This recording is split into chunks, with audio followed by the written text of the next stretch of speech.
ერთიანი ნაციონალური მოძრაობა აჭარის ფინანსთა და ეკონომიკის მინისტრის გუშინდელ განცხადებას გამოეხმაურა ეკა თარგამაძე გიორგი თავართქილაძისგან უფრო მეტ კონკრეტიკას და სიცხადეს მოითხოვს. შეგახსენებთ, პირველი ერთი კვირის წინ მინისტრმა განაცხადა, რომ რეგიონში მოსალოდნელია 40 მილიარდ დოლარამდე ინვესტიციის დაბანდება. გუშინ გამართულ პრესკონფერენციაზე კი განაცხადა, რომ ინვესტორებისაგან არის შემოთავაზება 20 მილიარდი დოლარის ოდენობის ინვესტირებაზე. უმცირესობის წევრის განცხადებით 2004-დან 2012 წლამდე რეგიონში პირდაპირ ინვესტიციის მოცულობა 1 მილიარდ 178 მილიონ ამერიკულ დოლარს შეადგენდა. ამიტომაც თარგამაძე მიიჩნევს, რომ აჭარის ფინანსთა და ეკონომიკის მინისტრის განცხადება არარეალურია. ნაციონალური მოძრაობის წევრები ინვესტიციებზე სასაუბროდ უახლოეს მომავალში გიორგი თავართქილაძის მიწვევას უმაღლეს საბჭოში სხდომაზე გეგმავენ. ამ თემაზე დღეს საპასუხო კომენტარი მინისტრმა არ გააკეთა.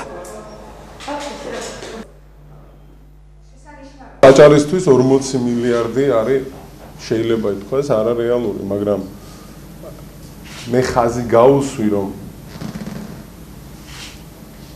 ინვესტორების მხრიდან გაინტერესება რეგიონის მიმართ არის დიდი. ინვესტორთა ჯგუფი ერთ-ერთი კომპანია ითხოვს აჭარის ავტონომურ რესპუბლიკაში 18-დან 20 მილიარდი დოლარის დაბანდებას. ფინანსთა მინისტრმა გააკეთა რამდენიმე განცხადება.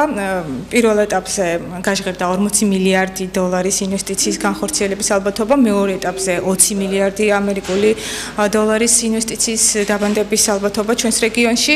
2004-დან 2012 წლების ჩათვლით აჭარის რეგიონში პირდაპირ ინვესტიციების მოცულობა შეადგინა 1 მილიარდ 178 მილიონი დოლარი.